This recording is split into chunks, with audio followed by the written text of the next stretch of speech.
मनीष जेतବେଳେ जन्म निए निश्वास थाए ना न थाए आ जेतବେଳେ मरे सेतବେଳେ ना थाए निश्वास न थाए। ये निश्वास और मरण भितर जो यात्रा ताकू ही जीवन कहुए। ताकू जदि जे खोजिकी पाईगला सेटा हूँ मनीषर परिचय। जे पाईगला से जीवन को बुझी जीवन यात्राटा को बुझीगला।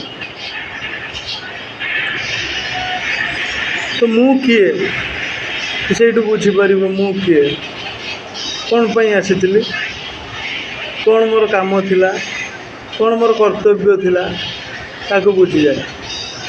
तो ये जो कथा तोर उत्तर ना आपण को गूगल दे पार ना को इंटरनेट दे पार। जय श्री राम, जय जय श्री राम।